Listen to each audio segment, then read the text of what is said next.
여러분 반갑습니다. 인더 월드 뉴스입니다. 우크라이나 전쟁 상황의 지형이 바뀌었습니다. 지금까지 우크라이나 주요 전선지가 키우를 중심으로 서북부 지역, 동북부 지역, 남부 해안 지역으로 형성되었습니다만 러시아가 수도 키우를 중심으로 서북부에서는 우크라이나군에게 패배하여 완전히 철수했고 체른 이후에서도 러시아가 병력을 철수하여 동부전선에 배치하고 있습니다. 그 결과 우크라이나의 주요 전선지는 두 곳으로 줄어들어 키우를 중심으로 동부 지역과 남부 해안 지역을 중심으로 펼쳐집니다. 이번에는 러시아의 경찰부대 동원과 동북부 전선 상황에 대하여 살펴보도록 하겠습니다. 러시아는 병력이 부족하여 경찰까지 동원되어 전투에 투입된다고 합니다. 러시아는 경찰부대인 5만을 마리우폴 전선에 투입했다고 합니다. 초토화된 우크라이나 남부 항구 도시인 마리우폴에 러시아 국가군의대 병력이 투입되기 시작했다고 복수의 워싱턴 소식통이 전했습니다. 러시아 국가군의대는 대통령 직속의 준군사 조직으로 군인이 아니라 경찰 부대입니다. 국가군의대는 신분만 경찰이고 실제 임무는 군인이라고 봐야 할 것입니다. 그들은 시진압, 경비 임무, 유사시에 마피아 소탕 임무를 맡고 마카파식 진압으로 악명이 높습니다. 중화기나 장갑차를 이용하여 전투 임무도 수행하고 있습니다. 국가군의대의 임무는 사회, 치안 유지, 주요 국가시설 및 재산 방호, 영토 방어, 국경 수리, 대테러 작전 등 국가 내부의 적을 상대하는 데 치중되어 있고 러시아 경찰이 감당할 수 없는 대형 범죄나 비상사태가 발생하면 출동합니다. 러시아 경찰 특수부대 5만 임무에 대해 세부적으로 알아보겠습니다. 엄밀히 말해서 경찰부대 5만은 러시아군에 소속되어 있지 않은 독립된 조직이지만 국경 분쟁이나 외국 침략 등 유사시에는 비슷한 준군사 조직인 국경경비대 등과 함께 러시아 국방부의 지휘를 받습니다. 특히 체첸 등에서 게릴라들과의 전투 경험이 많고 러시아 영내에서 벌어진 1, 2차 체첸 전쟁 및 각종 대테러 작전에도 거의 빠짐없이 참여하였으며 현재도 체첸 분리 독립주의 테러리스트들을 색출하고 소탕하는 임무의 상당 부분을 담당하고 있습니다. 다음은 동북부 지역 전황에 대해서 알아보겠습니다. 동북부 지역에서도 서북부 지역과 같은 포켓이 만들어지고 있습니다. 수미 지역에서 보급돼야 할 보급로가 일주일 넘게 끊겨서 식량, 우류, 탄약, 연료 등을 지급받지 못한 데다가 우크라이나군이 계속해서 반격을 가하고 있어서 동부 지역에 고립되어 있던 러시아군 16개 대대 전술단도 점차 세력이 약화되어 섬멸되기 직전입니다.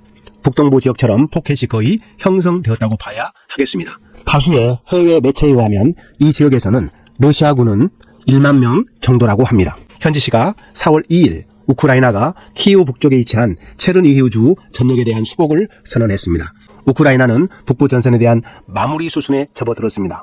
우크라이나군은 남아있는 러시아군에 대하여 완전 소탕 작전에 돌입했습니다.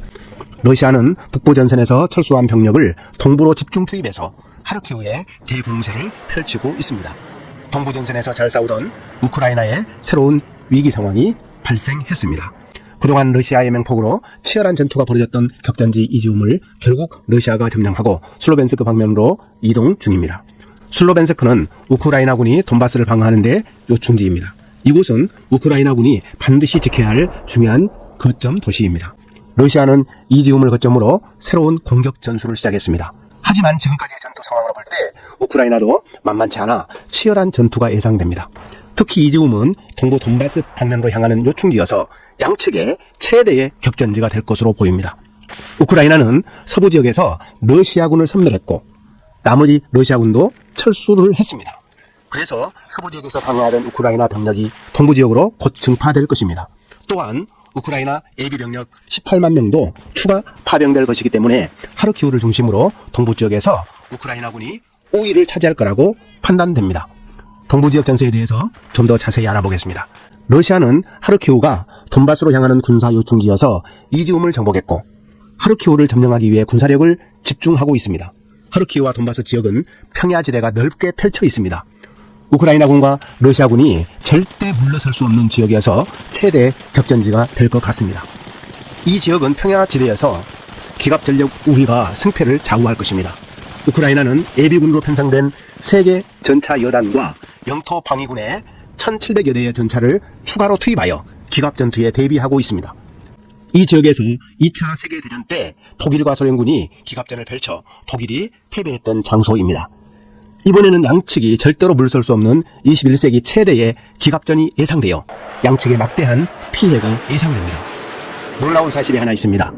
하르키우 상공에 우크라이나 수호이 27 전투기가 전투 공중 초계를 돌고 있습니다. 아직까지 우크라이나가 공중전이 무너지지 않고 살아있음을 보여주고 있습니다.